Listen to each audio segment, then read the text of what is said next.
I don't think this went up. Yeah, it's on.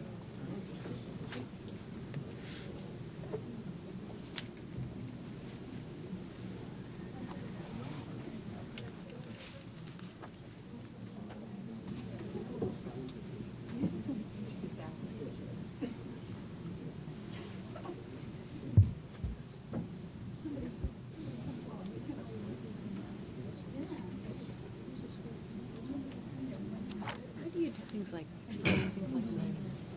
Like that Mahmoud names. You spell them.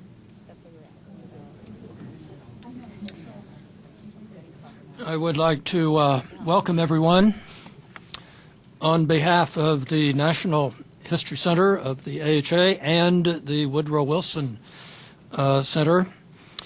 Our guest this afternoon is Joan Scott, and I want to mention at the outset that there is later on a conflicting event. We are also honoring this afternoon the retirement of Arnita Jones and the beginning of Jim Grossman's tenure as executive director of the AHA. I'm mentioning this because if you see people walking out, they're not walking out in protest against Jones' talk. The anti-secular movement. The anti-secular movement. That's right. You may decide to walk out, but we won't know.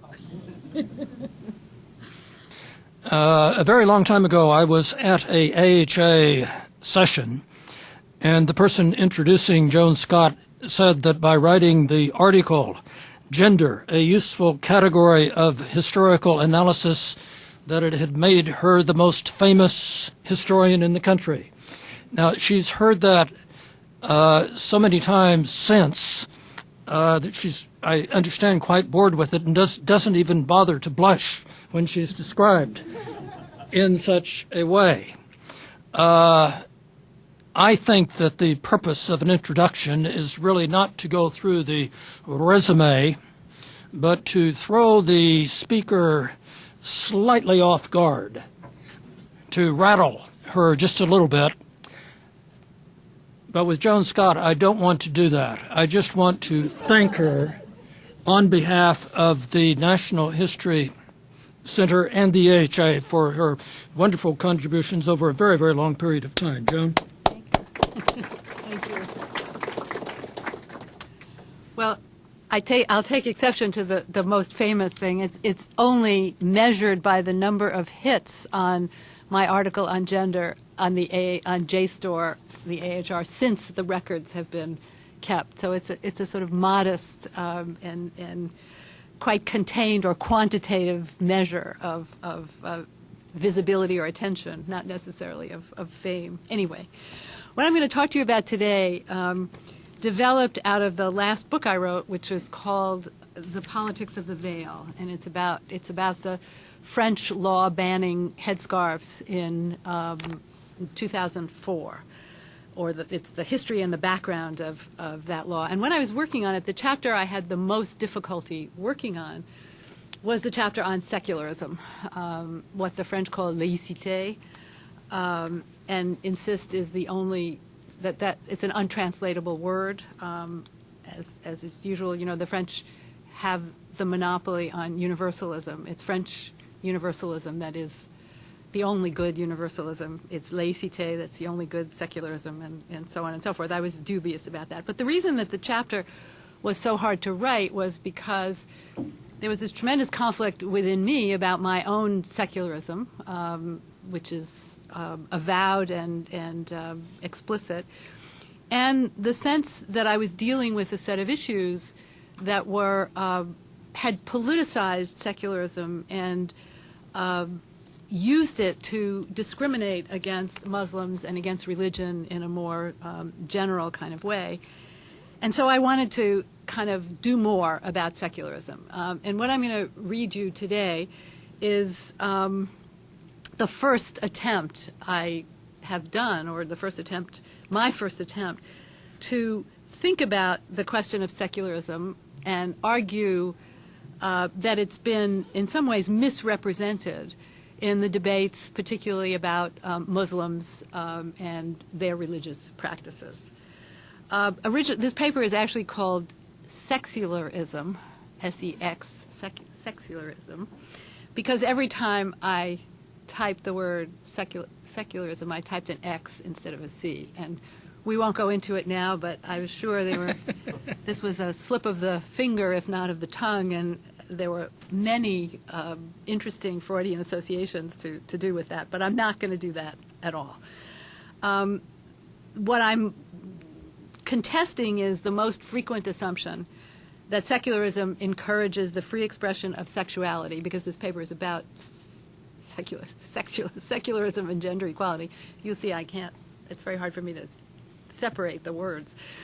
But the most frequent assumption about secularism is that it encourages the free expression of sexuality, and it thereby ends the oppression of women because it removes transcendence as the foundation for social norms and treats people as autonomous individuals, pleasure-seeking agents capable of crafting their own destiny. In substituting imperfect human initiative for the unquestioned truth of divine will, we're told, secularism broke the hold of traditionalism and ushered in the democratic modern age. However varied may be the definitions of modernity, they typically include individualism, which in some accounts, many feminists among them, is equated with sexual liberation. History is remarkably absent from these accounts, except as teleology. The universal idea inevitably expands its applications and its effects over time. These days, secularism comes up most frequently in discussions of Muslims, whose religion, it is said, holds on to values and ways of being at odds with modernity. In contemporary debates about Muslims, whether they can be integrated into the societies of Europe, whether their culture is fundamentally at odds with ours, whether their values are compatible with political democracy, secularism is usually the unquestioned standard of judgment. And here, of course, I'm talking about the polemical debates, not the deep scholarly work that's been done on all of these questions, but the way in which, in the sort of more general political debates, this comes up. Secularism is taken to be an idea, either timeless or evolving, that signifies a universal project of human emancipation, specifically including women. Whether the references to Iranian theocracy, the punitive behavior of the Taliban, or to so-called immigrant populations in Europe, there's a particular focus on the plight of women in headscarves, veils, and burqas. So for ideologues of French republicanism justifying that ban on Islamic headscarves in public schools, primordial values, or at least those said to be inherited from the French Revolution, are what's at stake. Said the head of the commission recommending the ban, quote, France cannot allow Muslims to undermine its core values, which include a strict separation of religion and state, equality between the sexes, and freedom for all. Similarly, a Swiss federal court ruling against a teacher who wanted to wear the hijab to class argued, quote, it is difficult to reconcile the wearing of a headscarf with the principle of gender equality, which is a fundamental value of our society enshrined in a specific provision of the federal constitution. The thing that's really interesting about this is that these quotes are coming from politicians who spent most of their political lives opposing extending various kinds of rights to women in politics. Feminists in France and elsewhere have made similar arguments, epitomized perhaps by Elisabeth Badinter, who maintains that for women, quote, the headscarf is a terrible symbol of submission associated with the religious imperialism that the secular state was designed to combat. It's as if the arrival of secularism had solved the problem of sexual difference in history, bringing in its wake an end to what Tocqueville referred to as the oldest of all inequalities, that between man and woman. Religious communities and societies are, from this perspective, relics of another age, and veiled women, their sexuality under wraps, are the sign of backwardness. In this talk, I call into question the simple oppositions, modern, traditional, secular, religious, sexually liberated, sexually oppressed, gender equality, patriarchal hierarchy, West, East, from three different perspectives. The first has to do with the history of secularization, which I argue makes it clear that the equal status of women and men was not a primary concern for those who moved to separate church and state.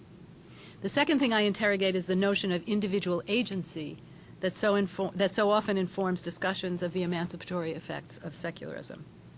And finally, I argue that from a psychoanalytic perspective, secularism has not resolved the difficulties that sexual difference poses for social and political organization. Indeed, it may be that the Freudian subject is a secular subject, and that the difficulties Freud and his followers described are constitutive of the secularizing project. And yes, I have a long thing about a little bits of French history, which I've spared you. I want to argue, contrary to so many contemporary claims, not only that there is no necessary connection between secularism and gender equality, but also that the equality that secularism promises was always, still is, troubled by sexual difference, by the difficult, if not impossible, task of assigning ultimate meaning to bodily differences between women and men. Those who make grand claims about the superiority of secularism to religion, as if the two categories were in eternal opposition rather than discursively interdependent, take an entirely rationalist view of the matter, telling a story of the linear evolution of modernity. From their perspective, there may be interruptions and distractions, but the secular ideal, synonymous with progress, emancipation, and freedom from the strictures of religiously based traditionalism, inevitably prevails in the end. Such is the view propounded by the philosopher Charles Taylor in A Secular Age. Discussing Locke's egalitarian imaginary, he notes that, quote, "It was at the outset profoundly out of sync with the way things in fact ran. Hierarchical complementarity was the principle on which people's lives effectively operated, from kingdom to family. We still have some lively sense of this disparity in the case of the family, because it is really only in our time that the older images of hierarchical complementarity between men and women are being comprehensively challenged. But this is a late stage in a long march process," end of quote. I want to challenge this story and suggest instead that a certain inequality instead is a feature of the discourse of secularism. I agree with Talal Asad, the anthropologist Talal Asad, who, disputing Taylor's Hegelian teleology, characterizes the Long March story as a myth of liberalism. Quote, "What has often been described as the political exclusion of women, the propertyless colonial subjects in liberalism's history, is redescribed as the gradual extension of liberalism's incomplete project of universal emancipation," end of quote. Calling for a critique of the idealized secular in the form of what he calls a genealogy of secularism, Assad comments that, quote, "The secular is neither singular in origin nor stable in its historical identity, although it works through a series of particular oppositions, among them the political and the religious, the public and the private. To this list I would add the opposition between reason and sex. In the idealized version of secularism, the consignment of the passions to a private sphere makes possible reasonable conversation and conduct in the realms of the public and the political. To put it another way, the hierarchies of the private sphere are the reference for organizing the public sphere. In this idealized secularism, there's a link between religion and sex that needs further exploration, not because the religious and the erotic are one, though that may be something others want to discuss, but because secularization in the Christian lands of the West proceeds by defining religion as a matter of private conscience, just as it privatizes matters familial and sexual. At the same time that religion is described as a private matter, so family and sexual matters are privatized as well. When reason becomes the defining attribute of the citizen, and when abstraction enables the interchangeability of one individual citizen for another, passion gets assigned not just to the marital bed or the chambers of the courtesan, but to the sexualized body of the woman. So it is that domestic harmony and public disorder are figured in female form. The angel in the house and the unruly pétroleuse are two sides of the same coin. Masculinity is confirmed in opposition to both of these representations.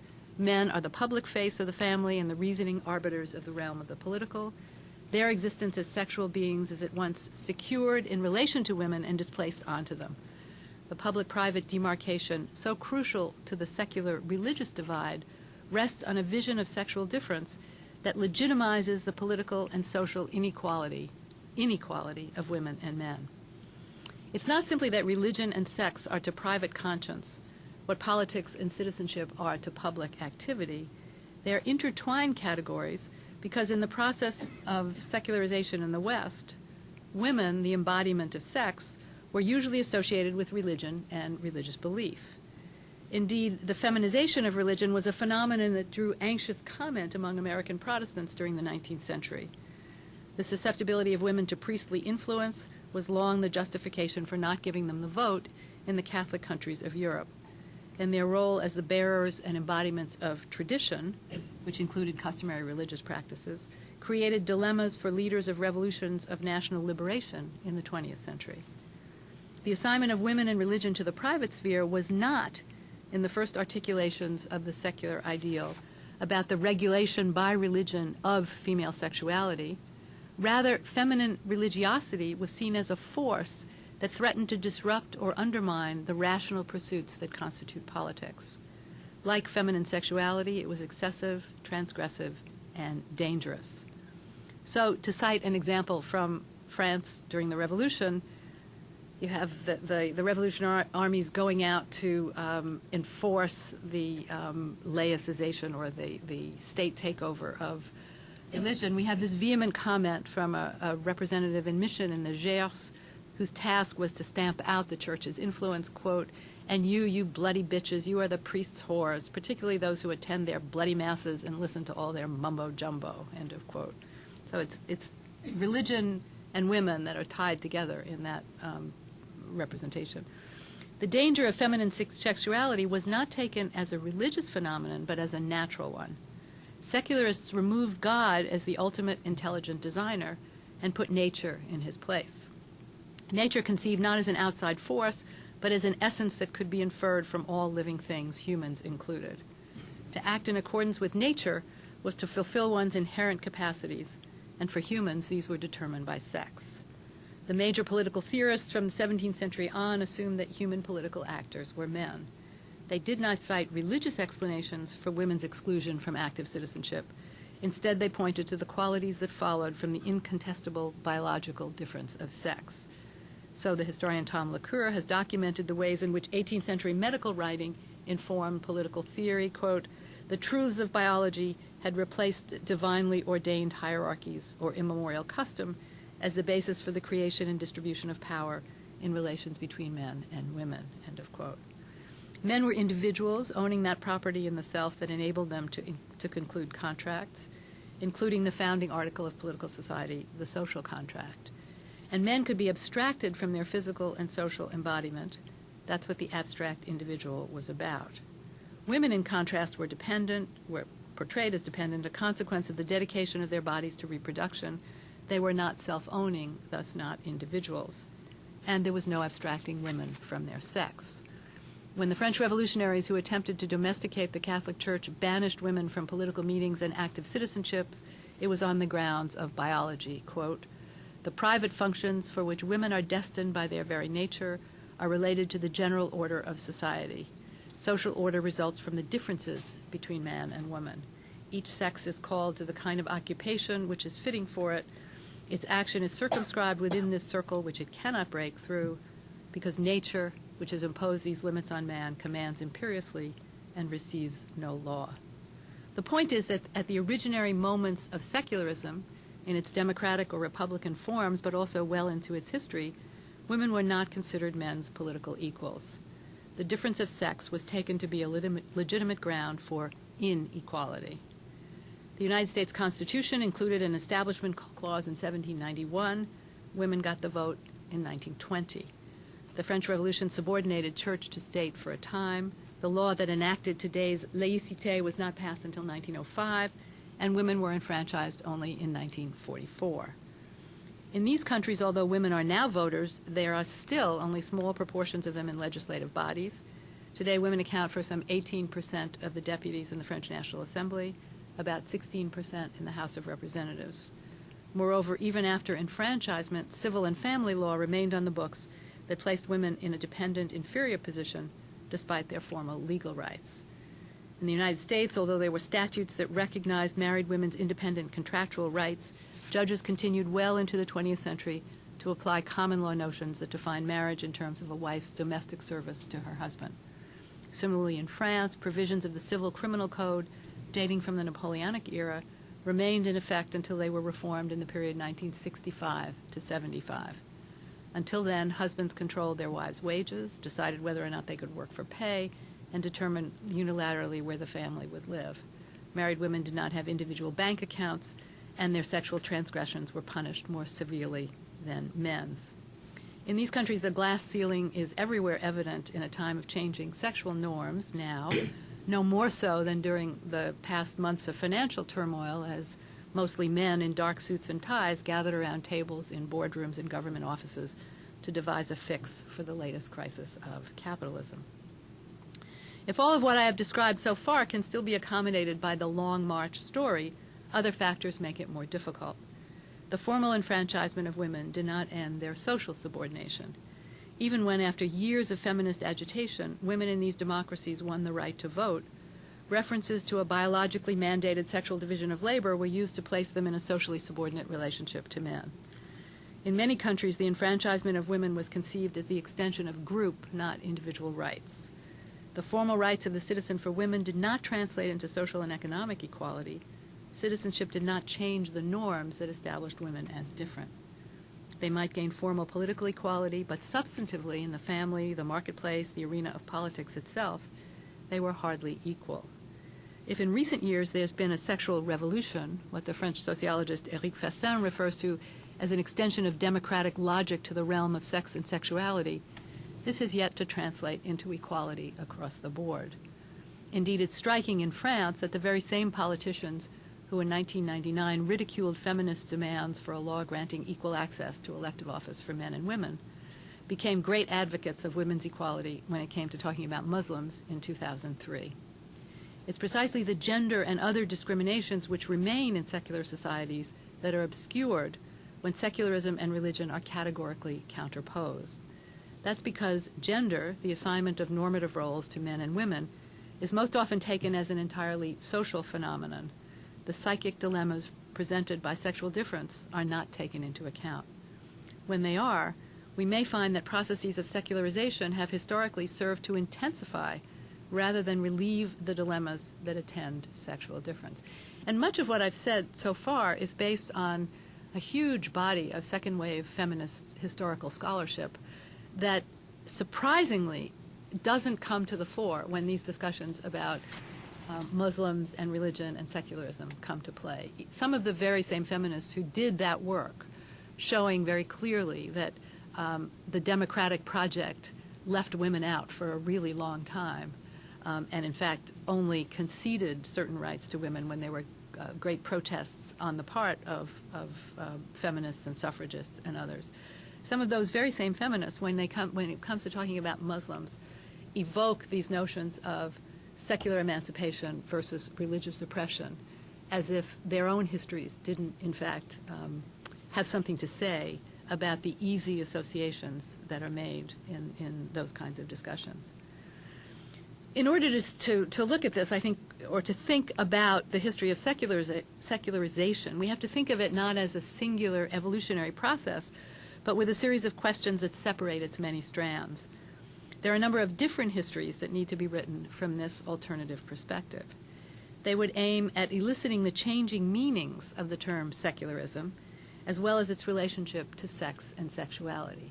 There are some historians of religion who argue that secularism never loses the traces of religious morality that it supposedly separated from, and that these always come to inform what are supposed to be neutral political decisions about morality, sexual practice.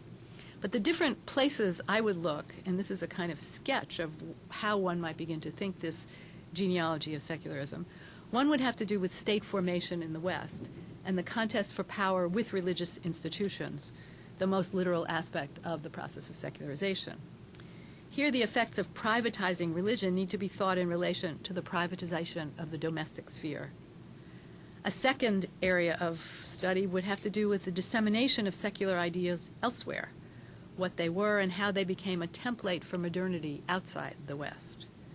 A third has to do with sexuality, with changing representations of male and female, masculinity and femininity, and with the political and social histories of the relations between men and women. A fourth would consider demography, the way concerns with rising or falling birth rates move the rulers of nations to pursue policies directed at regulating marriages and defining what counted as a family. A fifth would take science, medicine, and technology into account and ask how developments in these areas made possible changes in norms governing sex and sexuality. A sixth would look at economic development, bringing together the state, the market, and gender, especially the way theories of political economy envisioned and so implemented sexual divisions of labor in the market and the family.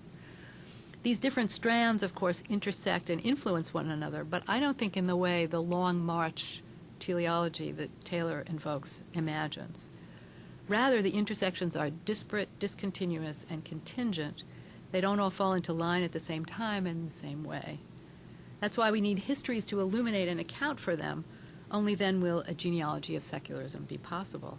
When it is, I think we'll have exposed as a very recent origin the discourse that takes sexual emancipation to be the fruit of secularism. This discourse is located in our own particular historical context, one in which the hyperbolic language of a clash of civilizations and a crisis of secularism have come to characterize what ought to be more nuanced discussions about the complex relationships within and between Islam and the West. I can't begin today to illustrate how this might look in practice, but there are a couple of starting points I want to offer for thinking about it, conceptualizing it. First, the history of secularization in the Christian West is tied to the emergence of the nation-state and to the separation of politics from religion. Whether they aim to place denominational struggles outside the realm of national and international politics, to deny political authority to ecclesiastical leaders, or to subordinate the power of churches to state control, the theorists of what we now call secularism address the relationship between the institutions of church and state with little attention or reference to the relationships between women and men. A case in point is the French law of 1905, one of the exemplary laws of modern European secularism. The law never mentioned gender at all, as it spelled out the boundaries of separation between church and state. Liberty of individual conscience is the first article of the law of separation. The second pertains to the Republic's refusal to recognize or underwrite any particular religion. There are rules prohibiting religious icons on public monuments, rules about remunerating the services of chaplains in schools, hospitals, and prisons, attempts to define what constitutes a recognizable religion, and the creation of a police des cultes to enforce the provisions of the law. As the state brings religious institutions under its control, it often refers to the Conseil d'État, the Council of State, for advisory judgments. The Conseil d'État is the highest administrative court in France, whose task is to deal with the legality of actions taken by public bodies. None of the judgments relating to the law of 1905 concern gender equality until 1987. While other rulings of the Conseil do refer to the status of women and to discrimination against them, depending on the context, it's in the religious area that until 1987, the assumption is that the question of religion has little bearing on the question of women. Gender equality comes into focus in relation to laïcité for the first time in 1987, when seeking to bring French practice into conformity with the European Convention's prohibition of sex discrimination, the Conseil d'État decides that Catholic women's religious orders must be treated in the same way as those of men. Even when offering its first opinion about the legitimacy of banning Islamic headscarves in schools in 1989, the Council did not raise the question of gender equality. Rather, it framed its decision in terms of threats to public order and proselytizing in a public school. In 1989, they found neither to be in evidence. In 2004, on the eve of passage of the headscarf ban, a report by the Council noted that its previous decisions had been less influenced than they would be now and in the future by, quote, questions linked to Islam and to the place and status of Muslim women in society, end of quote. So the question of women's equality as a feature of the separation of church and state was a new one for this body that had been offering guidance for nearly a century on the meanings of the law of 1905. And it came up only in the context of heated debates about the place of North African immigrants in French society. So that's one example of the kinds of histories one might do to think about this question. Another, in the process of Western secularization, the status of women became a concern of modernity in association with imperialist adventures. Colonial powers often justified their conquests in terms that made the treatment of women an index of civilization. Well before women won the vote in France, Descriptions of life in North Africa stress the superiority of French to Arab gender relations. The historian Julia Clancy Smith describes it this way, quote, "In the imperial imagination behind the high walls of the Arab household, women suffered oppression due to Islamic laws and customs. As the colonial gaze fixed progressively upon Muslim women between 1870 and 1900, Islam was moved by many French writers from the battlefield into the bedroom," end of quote. And the treatment of women became a test of the superiority of French to Muslim civilization. At the height of the Algerian War for Independence, 1954 to 62, the wives of French colonial administrators organized women's associations aimed at freeing native women from the constraints of Islamic law. A ceremony in 1958 that involved the unveiling of Muslim women was meant to display the civilizing mission in action. France was not, as the nationalists claimed, an oppressor, but in this scenario, a liberator. The removal of the veil proved it. And one can see here similarities to justifications offered by the Bush administration for the war in Afghanistan as a mission of liberation from Islam for women there, even as it pushed an agenda that compromised hard-run rights for women at home, often in the name of Christian religious truth.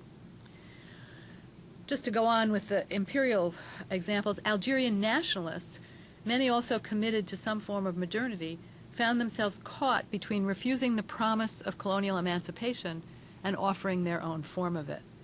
The FLN member Frantz Fanon commented, quote, "The tenacity of the occupier in his enterprise to unveil women, to make of them an ally in the work of cultural destruction, had the effect of strengthening traditional patterns of behavior," end of quote. Fanon's essay, Algeria Unveiled, struggling as it does with the need to insist on the integrity of a traditional Algerian culture against French attempts to absorb it on the one hand, and on the desire to modernize that culture on the other, reveals the ways in which the pressure of contingent historical forces shape political and social outcomes. If Fanon thought that participating in the revolution would somehow raise women to men's level, independence did not, in fact, bring about an egalitarian sharing of political responsibilities between women and men. And the confusion about how to nationalize secular modernity remained a key aspect of politics for several decades. Those familiar tropes of the danger of women's religious attachments and the need to rein in their zeal, implicitly if not explicitly understood as sexual, were evident in forms specific to Algeria's history. They took another turn during the civil war in the early 1990s, when resurgent Islamist forces insisted on women's religious practice embodied by the veil as a way of containing female sexuality and so of resisting Western materialism. So that's another example. Another. Exporting secularism as a product of modernity did not only come under the aegis of colonial domination. In Iran, Afsaneh Najmabadi argues, influences from the West led in the 19th century to anxiety about sex and masculine sexuality.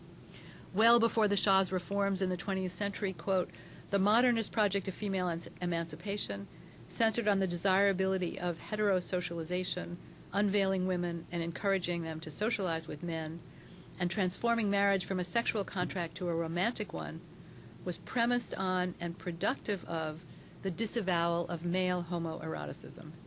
It was also pushed for eradication of same-sex practices among males," end of quote. Emancipation did not guarantee liberation, since the romantic marital contract still assumed a division of labor in which the home and its private functions were the woman's domain, the public world of politics, the man's. Lest these patterns be associated solely with liberalism, the Russian Revolution offers another kind of example. After the Bolsheviks came to power, women were granted complete civil, legal, and electoral equality, yet they remained secondary figures in the party and the government. There was greater economic opportunity than in the past, to be sure, but although women were encouraged to join the workforce, they were rarely found in top administrative or leadership positions. In iconic representations, the secular, rational, and physically potent young male worker stood for the revolution in the future, while the religious, superstitious Baba, the babushka-wearing old woman, embodied its antithesis. Writing in 1978, historian Richard Steitz reported that Alexandra Kollontai had complained in 1922 that, quote, "the Soviet state was run by men and women were to be found only in subordinate positions." And so it has remained, Steitz concludes, for the most part until this day. So those are just some examples of the kinds of historical work I think needs to be done on these processes of secularization, on the spread of the idea of modernity, emancipation, and the practices that are or are not associated with it. But then a whole other kind of issue comes up when people talk about secularism. The matter of equality is often linked to the autonomous agency of individuals, the preeminent subjects of secularism. They are depicted as freely choosing, immune to the pressures that traditional communities bring to bear on their members. Thus, Riva Castoriano, a French sociologist, defends the ban on Islamic headscarves in French public schools by invoking the need to protect women's autonomy from political or religious authorities. Quote, "Law alone cannot help to liberate the individual, especially when the individual is a woman, from community pressures that have become the common rule in concentrated areas like the banlieue in France. Still, such a law is important for liberating Muslims from Islam as a political force that weighs on Muslim immigrant communities wherever they are settled," end of quote. Her assumption, a widely held French secularist one, is that communal pressures are always negative forces, and that the only reason a woman would wear a headscarf is because she's forced to. In fact, where there's been testimony from women in headscarves, their emphasis has been on choice, on their religiously inspired individual agency.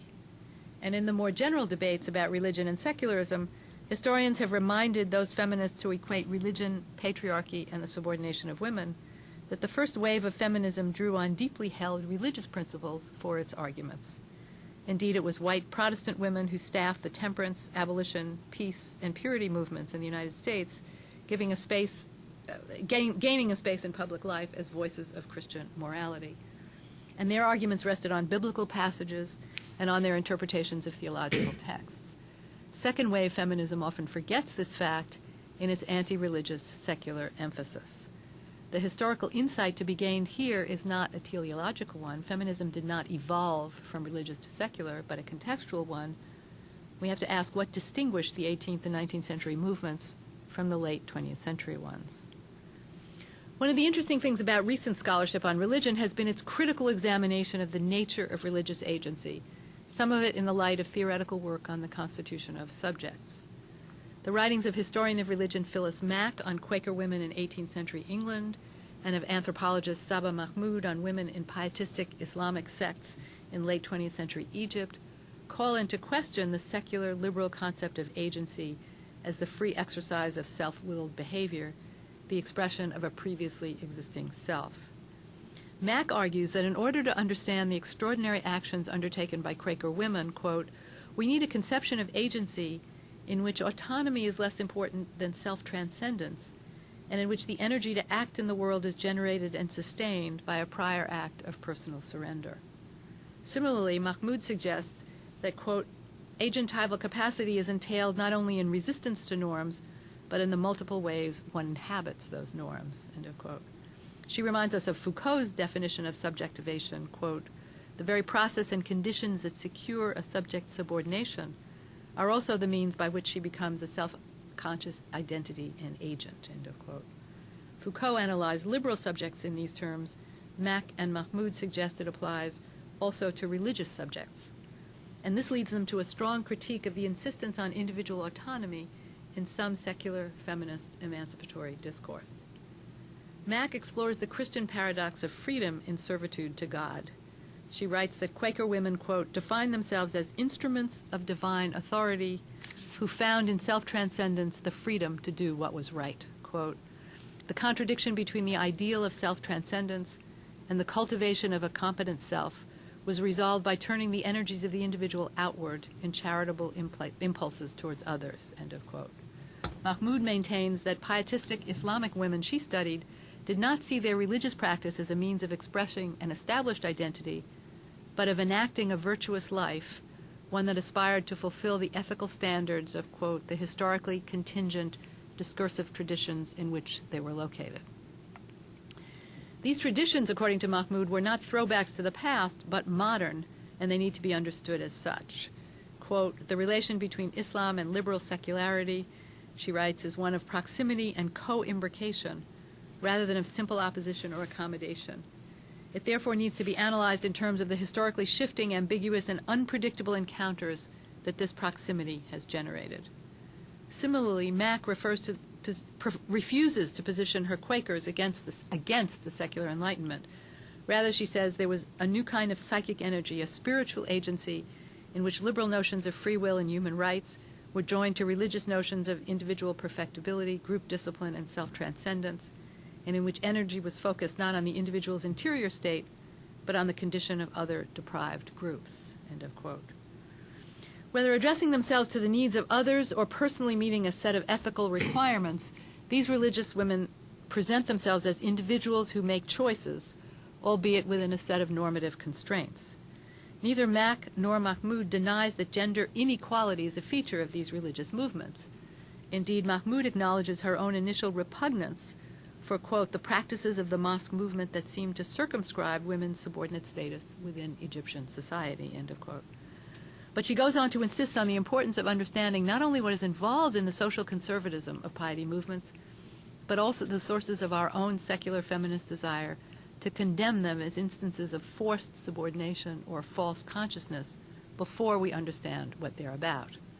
Quote, "By tracing the multiple modalities of agency that inform the practices of the mosque participants, I hope to redress the profound inability within current feminist political thought to envision valuable forms of human flourishing outside the bounds of a liberal progressive imaginary," end of quote. In the heat of the headscarf controversies, there's been less attention paid to the voices of women who wear them than to the critics who condemn them as a sexist sign.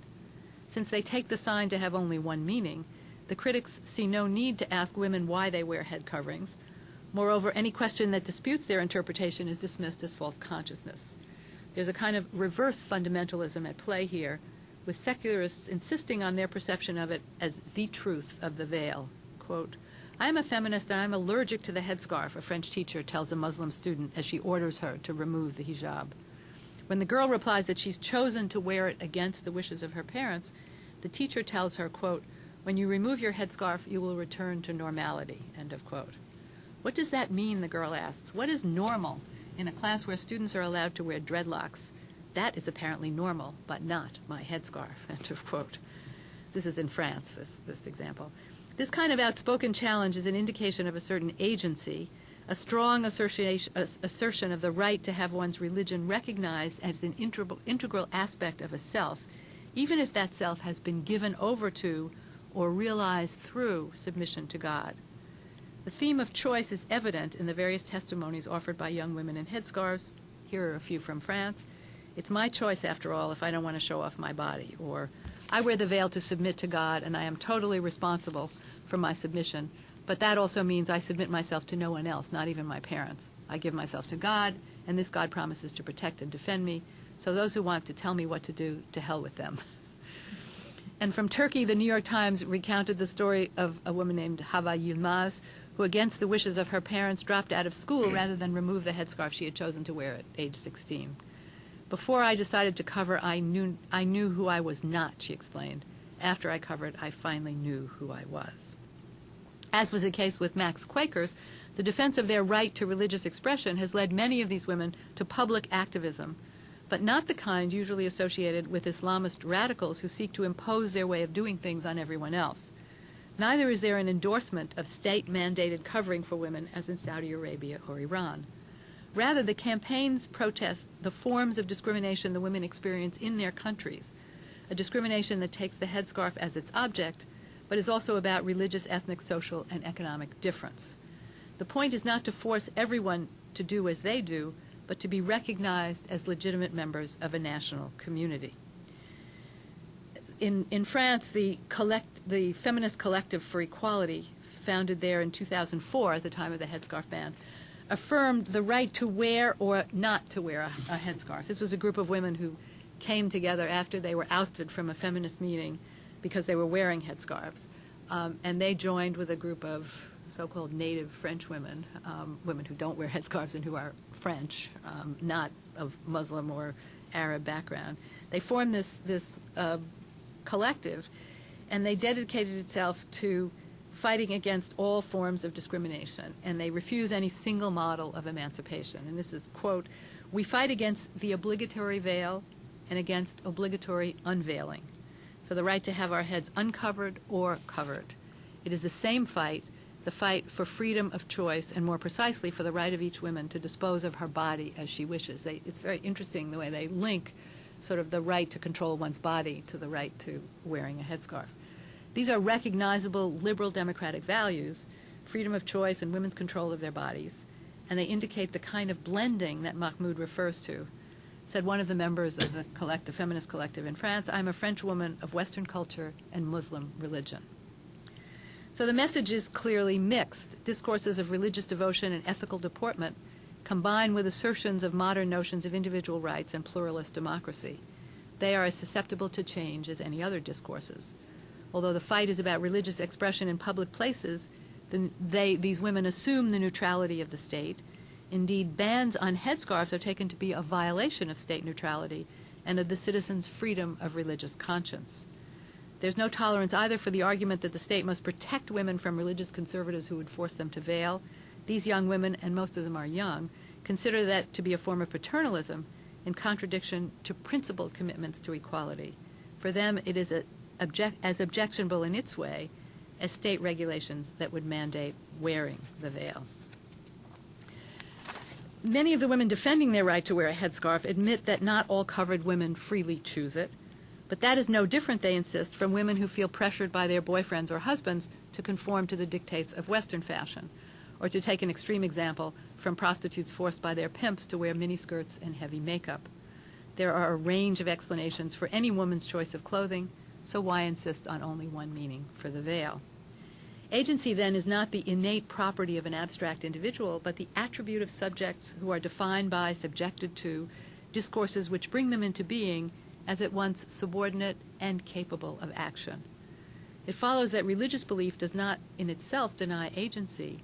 Rather, it creates a particular form of agency whose meaning and history are not transparently signaled by the wearing of a veil. If one of those meanings has to do with the idea that women are subordinate to men, comments a Muslim woman, that is not a problem confined to Islam. Quote, "Male domination is so widespread, why is it more likely when a woman wears a veil? It's not an issue of the veil or of Islam. It's the relationship between men and women that's a relationship of domination," end of quote. From this perspective, Islam is but a variant on Tocqueville's oldest of all inequalities, and secularism is not the antithesis of religion, but rather provides a different framework within which to address the problem that sexual difference seems to pose for modern subjects. And here, I'm going to come, although I'll shorten it as I go along, to probably the most controversial, if this hasn't already been controversial for you, the most controversial part of the argument that I'm making, which is the way in which sexual difference figures in this. The notion that dealing with sex and sexuality is not simply a question of rational legislation, but also speaks to deeply rooted unconscious anxieties about what the meaning of sexual difference is.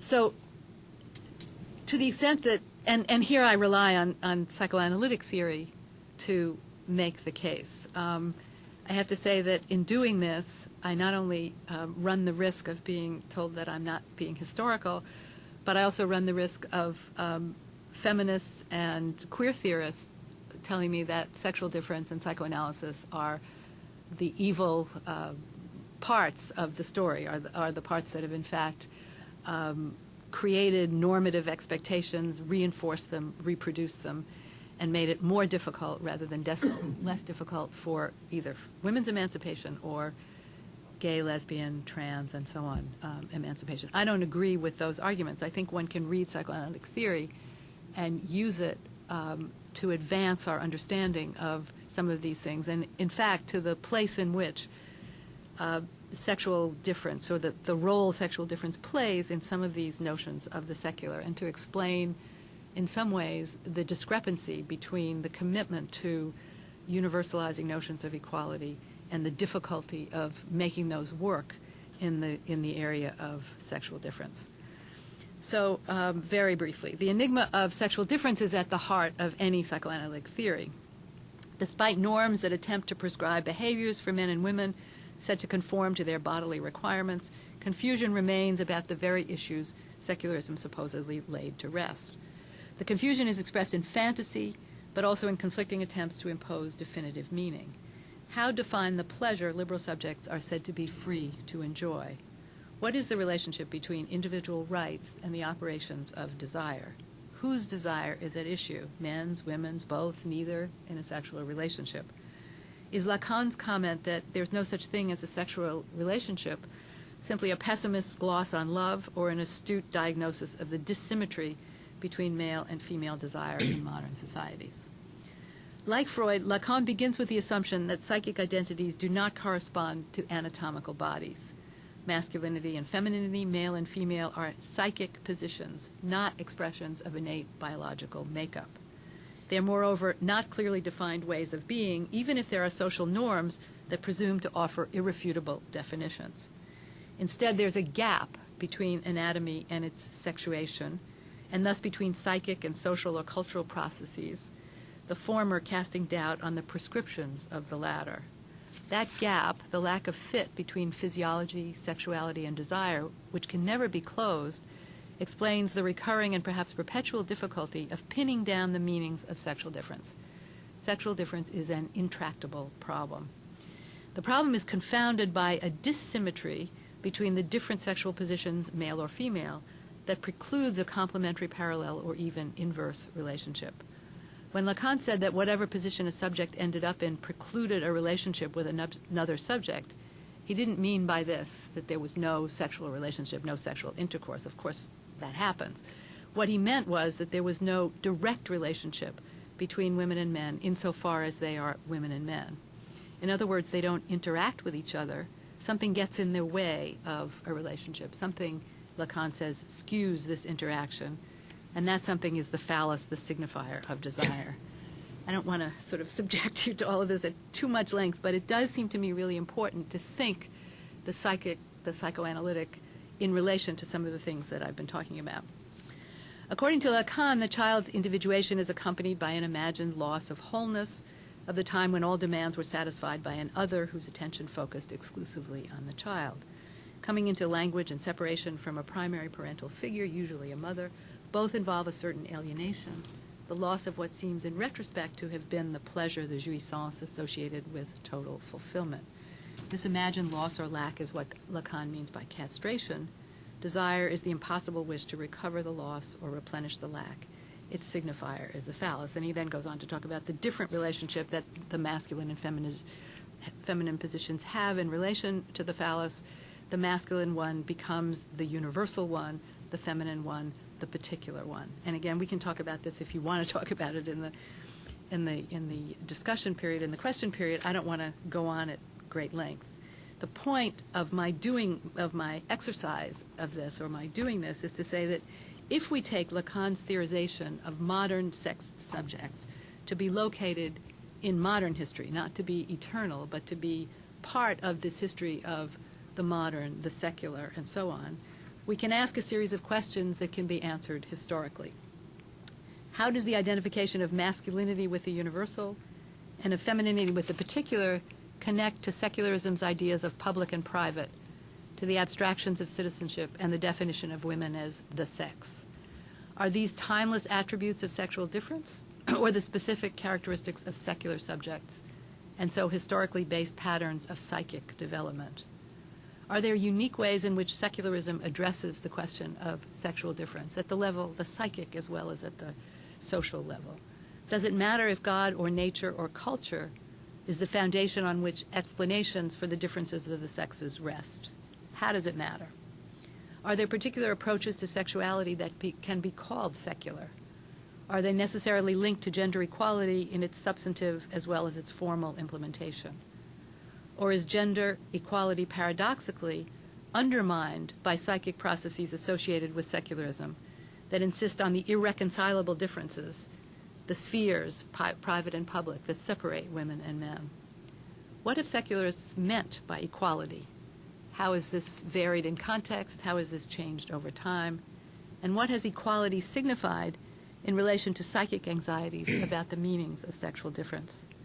Thinking about sexual difference in this way as an irritant to explanations that assume full rationality of economic, social, political practices, let us take our distance in a skeptical way from the emancipatory story secularism has learned to tell about itself. I don't want to argue, and I have to underline the do not, that there's no difference between secular and religious societies in their treatment of women. Of course there are differences that matter for the kinds of possibilities open to women and men in the course of their lives. I do insist, however, that the differences are not always as sharp as contemporary debates suggest, and that the sharpness of the distinction works to obscure the continuing problems evident in secular societies by attributing all that is negative to religion. This approach also assumes that, unlike secularism, religion is not affected by changing historical circumstances, not itself a modern phenomenon, when of course it is. One of the big problems for secularism obscured in this way is the idea of equality itself. Or to put it more precisely, the idea of the relationship between equality and difference. What is the measure of equality in the face of difference?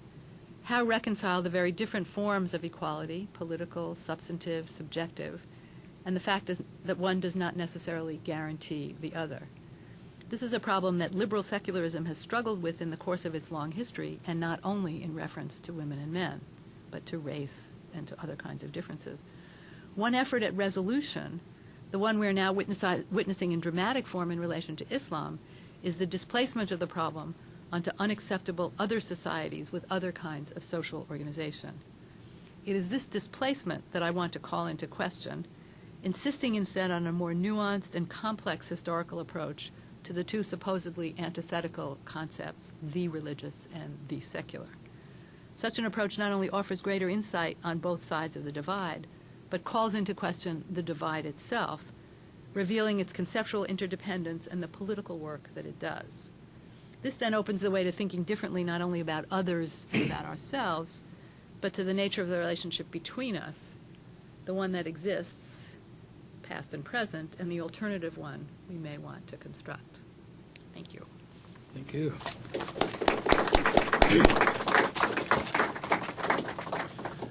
At the beginning of our session, I neglected our ritual, which was to introduce each of us. Okay. So when you ask a question, would you please identify yourself and give us your institutional affiliation, if you like.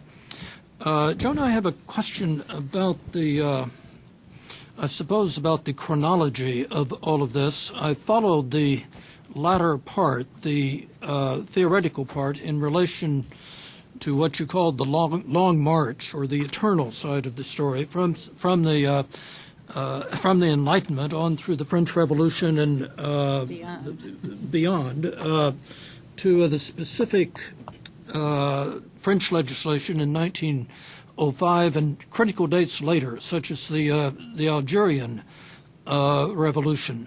What I'm asking is, I guess, what are the immediate reasons or the causes for the present debate?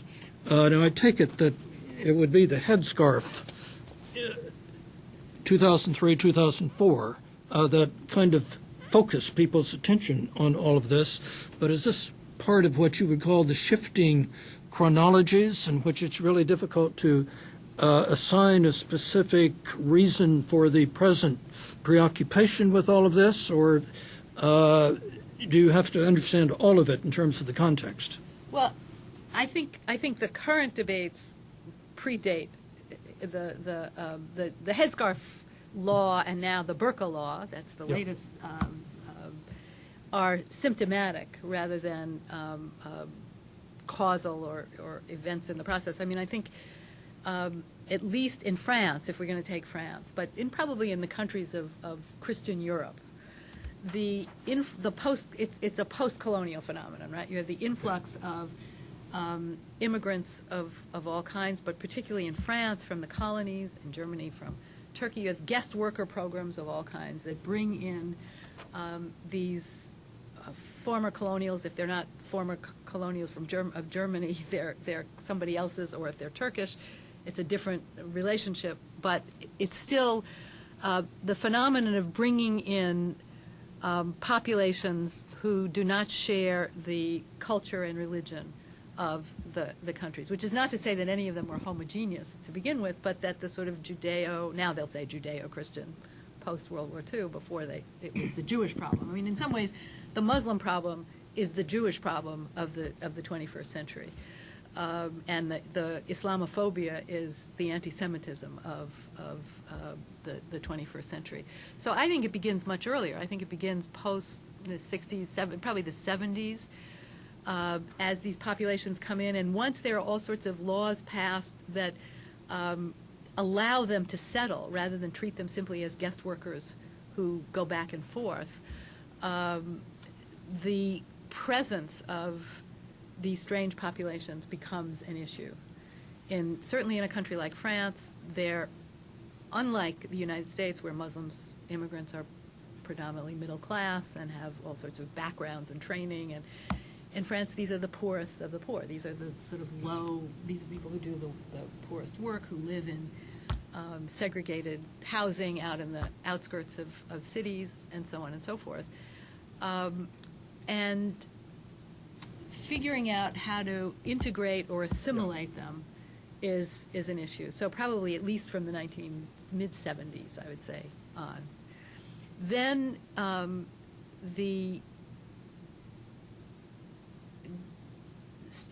in France, if we want to just do France, in 1989, at the time of the bicentennial of the French Revolution, is when some of this stuff really starts. It's the first of the headscarf affairs. It's the moment when some French intellectuals start talking about the primordial values of the French Revolution that have to do with equality and laicite and all of this kind of stuff. Stuff gets redefined in 1989, in part as a reaction to these sorts of things, and also in part as a reaction to the growing popularity on the far right of anti-immigrant sentiments. And so you have all of that. And then you get September 11th, 2001, which becomes a sort of focal point for talking about the clash of civilizations, the danger of terrorism, and so on and so forth. And these questions just keep building, I think. So I think that you couldn't do it. You couldn't find a moment. You'd have to really do a sort of long context in which you watch these set of issues unfold. And it seems to me now the immigrant problem is becoming the problem for right-wing nationalist parties in many of the countries of Europe. And the expulsion of the Roma, the Gypsies, by the French in August is another example of that. But the immigrant problem in most of those countries is not simply an immigrant problem, but it's a Muslim problem. That's very helpful. Very helpful, June. Yes. Hi, I'm Katie Benton-Cohen. I'm a former Wilson Center Fellow, and I teach history at Georgetown. And I brought my U.S. Women's History graduate seminar here. I hope they'll ask some questions, hint, hint. I had a question. I admit I haven't read your book, but I'm anxious to do so because I often use, even to students, the example of freedom of religion and the way in which freedom of religion as a sort of central tenet in the United States, a kind of civic religion, actually, that we believe in freedom of religion. And that is distinct from what I might call freedom from religion, which is sort of the ethos that you're laying out about which is the France. French, right. Right, and those are very distinct things. So that the example I often give is the veil ban, that seems so a priori unthinkable in the United States. Yet I noticed, although obviously used a lot of French theorists, there was a kind of discursive emphasis on kind of Western feminist theory.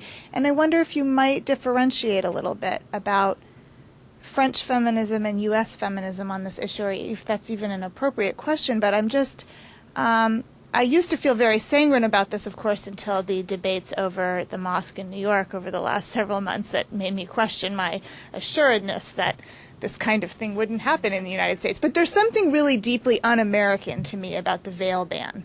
And I just wonder if you could talk about this sort of distinction of freedom of religion and freedom from religion and how it shapes feminist theory and values. Well, yes, you're right. I mean, there are very different, and in fact, what you're pointing to are very different traditions of secularism, and the American Establishment Clause basically says the state doesn't interfere, all religion goes. The French notion of laïcité says we protect individuals from the claims of communities and religions, and a lot of that has to do with the histories of the two countries. In France, you're getting rid of the power of the Catholic Church, and in the United States, you have all of these people freeing religious prosecution in Europe and wanting to set up some kind of place where no established religion, no state religion can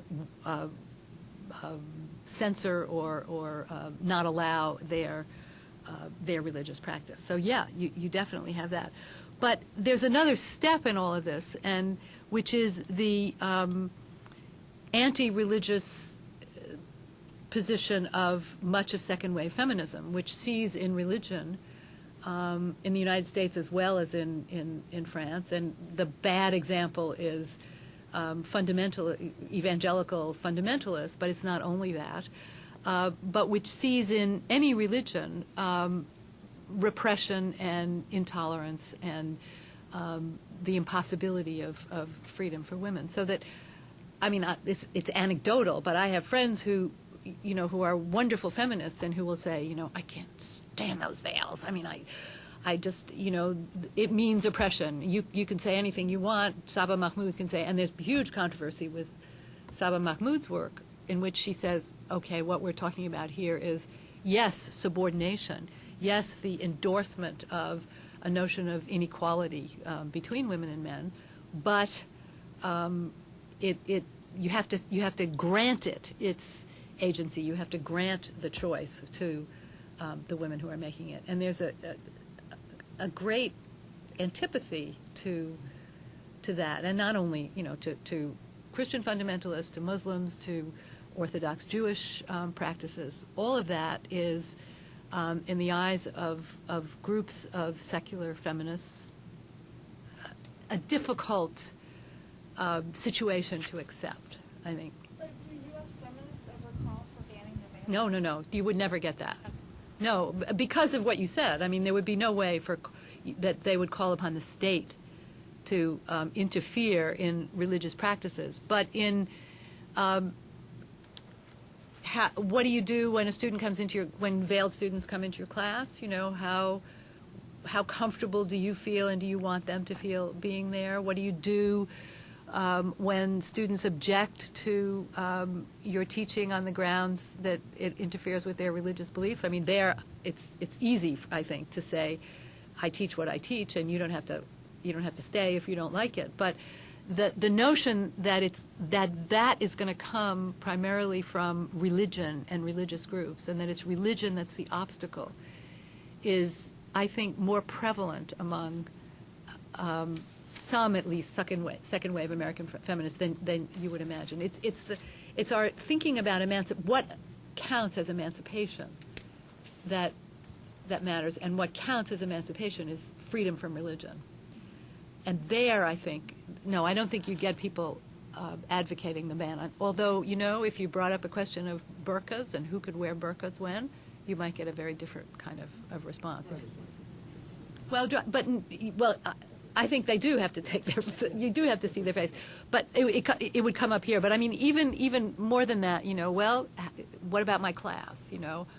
All the kinds of things that aren't raised when a face is uncovered, but that are in fact raised by a covered face, would come up. And whether it would extend to banning them or not, there might be rules that would be acceptable around those issues. That's all I meant. No, I don't think anyone I know would advocate the French ban on headscarves in public schools. Yes. I'm a British journalist. My name's Roger Hardy. I'm currently here at the Wilson Center looking at Obama and Islam. A comment and a question. Looking at Obama and Islam, you mean whether he is or not a Muslim? Engagement and hearts and minds and all that stuff. I taught in Princeton for a term, and I used your book and John Bowen's very good book about the veil in France. The comment is that surely there are many ironies in this story, but surely one of them is that immigrants and then the children of immigrants who've come from, let's say, the Middle East, often want to enjoy the personal freedoms that they associate with the West. If they've come from Turkey or Tunisia, their young women would have been told not to wear the veil. If they've come from Iran, they would have been told they have to wear the veil. And they come to the West and they hope for something else. And yet we get all these rows in different countries, but especially in France. My question would be just to try and draw you out on something that you've implied. Are you really saying, as I think you're saying, that it is possible anyway to have emancipation under the banner of Islam, emancipation under the veil, so to speak, or for that matter, a kind of Christian or Jewish women's emancipation? There's no principled reason why that shouldn't be so. Well, first of all, it depends on what we mean by emancipation, right? What counts as emancipation? Some of these women, it's interesting that many of the people who wear the headscarves are young, and in many cases do it in violation of their family's wishes. I mean, there are a number of those girls in headscarves in France whose parents, the last thing their parents wanted them to do, because the parents were committed to assimilation and wanted their kids to succeed and felt they could best succeed if they behaved as Frenchly as they possibly could. So it's the youthful population who is wearing these headscarves that's actually an interesting phenomenon, and the sociological stuff on it suggests that this younger generation is the one who's carrying who's doing it more. I meant to use the word feminism. Do you accept the possibility of an Islamic feminism or a Christian feminism, just as there is a secular feminism? Yes, and there are women who will tell you that this is what they're committed to. I mean, this is what this group, the Collective of Feminists for Equality in France, which is Christine Delphi, who is a philosopher, secular Marxist philosopher on the one side, and these veiled women on the other, have this group in which they came up with the notion of no forced veiling, no forced unveiling. Their notion is that they represent a feminist current within Islam. They can read the Quran differently. There are Jewish feminist groups who do the same, there are feminist groups within these religious communities who are committed to some of the practices and some of the rituals on the one hand, but to a different reading and different understanding of what it means to be whatever the religious group they're part of. So do I think it's possible? It exists historically as a movement, and I think one has to see what will become of it and to what extent. There's a group in Turkey, which is very similar to the French group. When I was there last year in Istanbul and met these women who, when I talked about the French group, said, oh, we have the same thing here. Some of us are there, everybody, or 95% of the population are Muslims, but some of us are veiled and some of us are not veiled. And we're together in this group. And the one area of difficulty, and it happened in the French group as well, was to come up with a negotiation around the question of homosexual rights, because the Muslim women could not, they said, endorse that. And so this happened in the Turkish group, and then when I was talking to a French anthropologist the other day, she said, oh, the same thing happened in the French group. So there are these issues that are either going to be negotiated or not going to be negotiated. But it seems to me that one has to be able to entertain the possibility and leave to them the opening up of the spaces in which greater forms of expression or more flexible and diverse forms of expression and liberation or emancipation can happen. it doesn't seem to me, it seems to me we're in a very difficult position, we, the West, of dictating what the terms of emancipation are, and of saying that we know what feminism is and they don't. I mean, their commitment to some greater presence for, participation of, appreciation of, status of women is clear, it seems to me, in some of these groups. I don't know what else to say beyond that.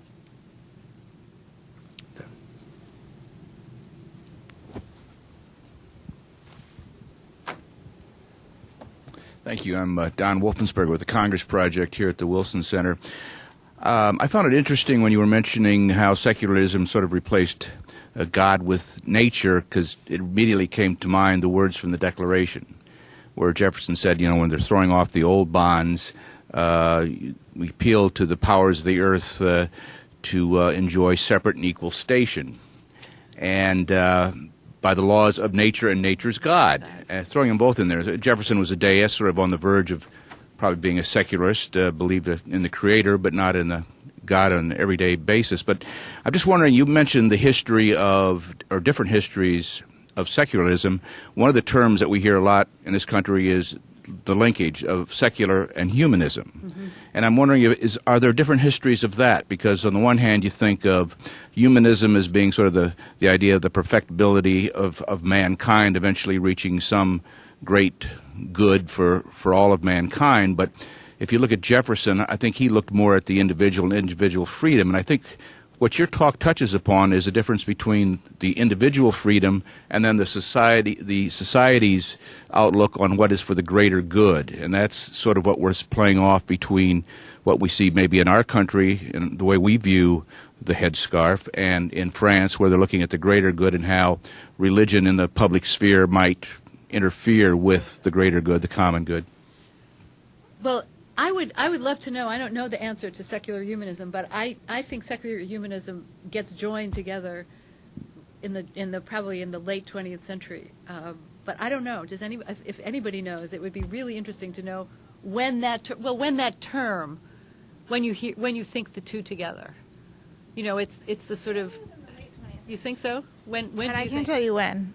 I just think it would be. I don't know. I think it would be interesting for us to maybe some of your students. Someone should Google it. Do this research, because Well, that's what I was thinking. Yeah. Okay. It definitely comes from some sort of right-wing religious group, but Catholic. That actually is I think it's probably a good guess. Do you have any sense, Jim, of when? You think you agree? Yeah. I'm just turning to the American historians I know in the room for help.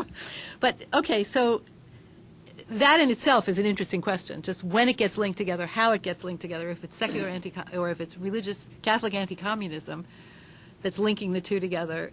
There's a whole set of questions then you want to ask about what it means. But the questions of equality and difference and, how you justify or argue them, it seems to me to be endlessly both interesting and complicated, because you get someone like Jefferson who talks about equality but can't not recognize the differences. And it's not only the differences between men and women, but it's blacks and whites, slaves and not slaves. So for me always, if I have a preoccupation, I guess, in the history that I do, it's even less with gender than it is with difference, and how difference plays in these universal theories of human equality, of progress, of enlightenment. And that's why I sort of turned at the end, although too briefly and not in ways that we don't have time to talk about here, to psychoanalytic notions of, what is it about the differences between women and men that somehow is taken to be so fundamental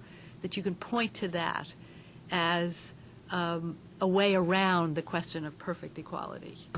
How does that work? What is that, how do those things play into differences of race or, whatever else comes along? I just think, I think we would need to sort of pursue this in the particular contexts in which these things are evoked, and then look to see how the exceptions are being formulated and what difference means as universal claims to human rights or whatever else are being introduced. I mean, I always look for difference as.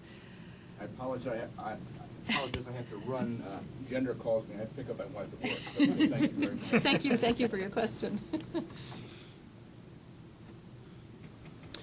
Jim Benner. Joan, I'm Jim Banner. I guess best identify the National History Center. I'm not certain I've clearly formulated the question I want to ask you, and it's particularly difficult, I think, given the thickness of the paper. I mean, it's so full of questions and concepts and so on, and I was with it all the way. But I missed consideration, and you certainly are free to choose any of the terms and any of the subjects that you pursue. I missed consideration of what is referred to as an open society.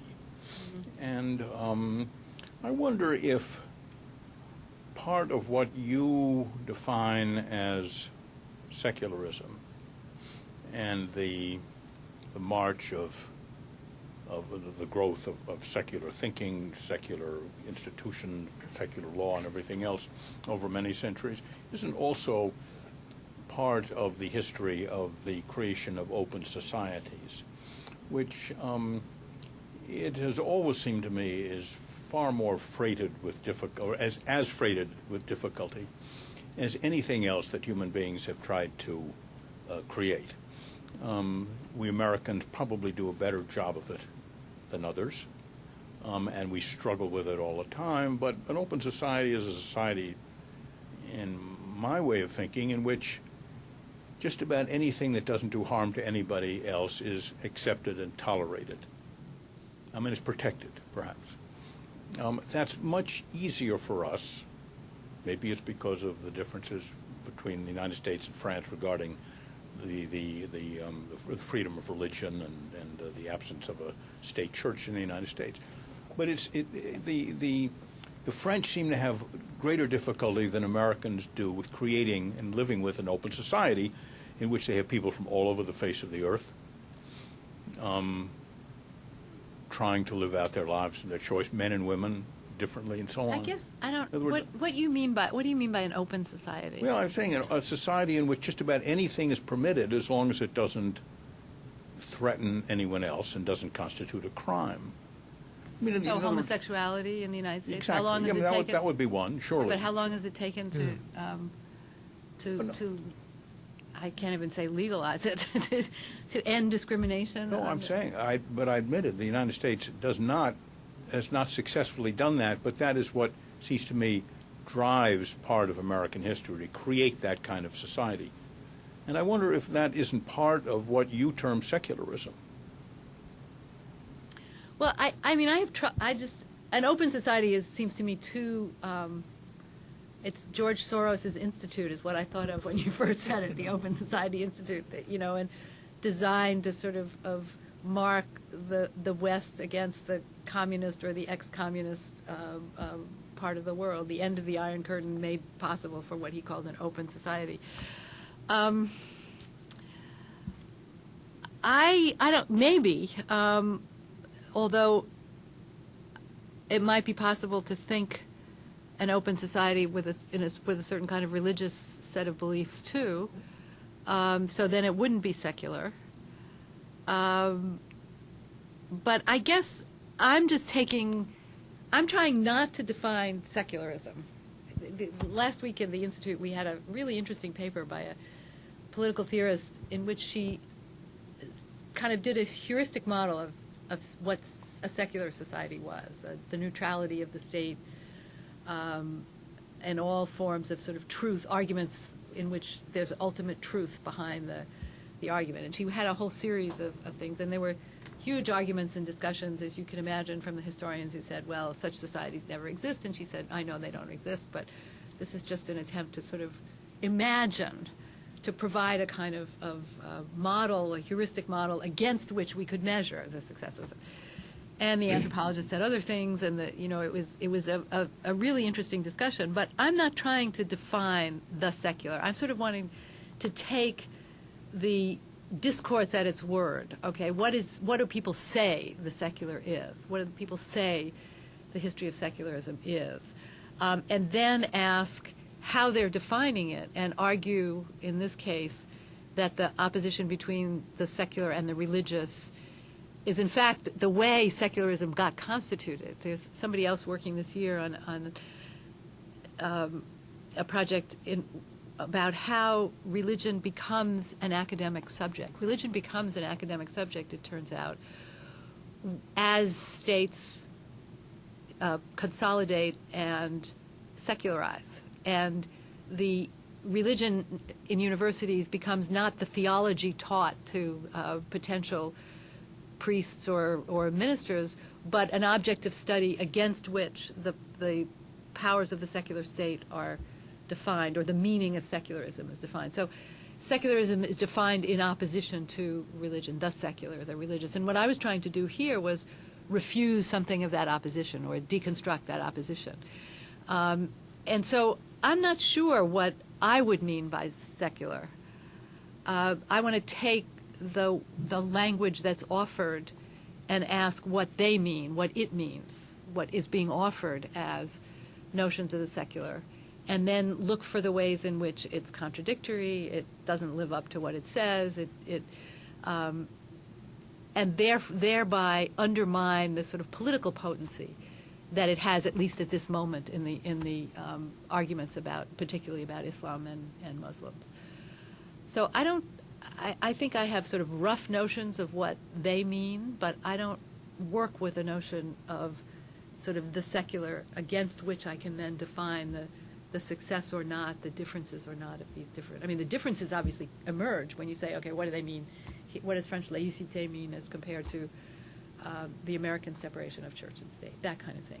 That's what I'm after, I guess, a more historically or contextualized sense of how the definitions have been articulated and what they've entailed then for the understanding of how groups relate to one another, or what policies are possible or not policies, that kind of thing. Joan, we only have a few minutes more. I wonder, is it all right with you if we were to collect a few questions and statements and let you respond? Yeah. I'm Susan Carruthers. I'm a historian at Rutgers in Newark and a fellow here this year. I was interested to hear from you whether in France, whether from feminists or other quarters, there's any attempt to sort of understand the increasing numbers of young French women who are choosing to wear their hijab or burqa in a more sort of secularized register. That, in other words, women are choosing to do this as a solidarist gesture with those whom they understand to be oppressed by laicization and by the French state, as opposed to as a marker of a particular commitment to a certain interpretation of Islam. And I think it's both. I mean, I think it's really hard to separate them. Certainly what you're saying is there's no way. There's somebody... In my book, I talk about this. There's somebody who says, some sociologist, I don't remember who it is now, who says, in the 1970s, these same kids would have been Maoists. They don't now have a political option. Marxism is over, Maoism is over. Their way of challenging the materialism, the capitalism, the imperialism of the West, even as they're living in the West, and a way of refusing their own abjected or discriminated against status is to put on a headscarf and identify, therefore, with the world Islamic, religion and so on. And there's another sociologist who writes and says, "Oh, I'm sorry, we were supposed to collect the things. Could we? I'm breaking the rules. Let me just quickly. I'll do 2 seconds. Who say? Now I forgot what I was going to say. Who identify. It allows them to identify with a world movement rather than thinking of themselves as abjected North Africans in Paris or in France. Instead of Maghrebiennes, we're members of this worldwide movement, and there's a whole different sense and status. That's all surely there. But their experience of it, their understanding of it, their way of enacting it is to put on this headscarf, to talk about modesty as opposed to the sort of open sexuality of French women, to talk about the containment of sex rather than the explosion of it, and so on and so forth. And they live that. So it's very hard to say, well, this is a functional equivalent of something else, when all of those things, I think, are going on. Okay, I'm sorry. Okay, a concluding question. It's a little bit less of a question than an observation. I want to urge you to expand on. My name is Carol Sang. I'm an independent scholar of Japanese history, as it happens, and I want to based on that, I want to urge you to continue your work on looking at it as a matter of difference rather than secularism and religion, and look into this, because Japan is such a secular society that it's almost not secular in that religion is largely irrelevant, really, to life in Japan, and yet it's one in which it's a nation which is almost obsessed with difference. In many ways, and positing themselves as different from much of the rest of the world. And the difference between men and women is very stark. It's more than a male-dominated society, it's a gendered society where there are specific strictures on men as well as on women. And it's a society in which other is very, very basic. And so, listening to everybody talking about, using the categories that we think of here in the West, but looking at it from the perspective of Japan, there are some central issues here that I think are very important that look very, very different from my perspective. There's a woman at the Institute this year who's Japanese and who works on religion, and she said she came to the United States first as a exchange student in high school, and her father said to her as she was leaving, in America they're going to ask you what your religion is. And rather than try to explain to them how it works in Japan, why we do have these temples and rituals and stuff like that, but just tell them you're a Buddhist.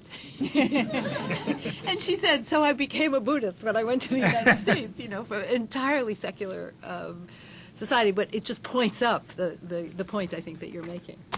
Joan, we want to thank you for Thank you. a great afternoon. And let's continue the conversation over wine and cheese. Thank you.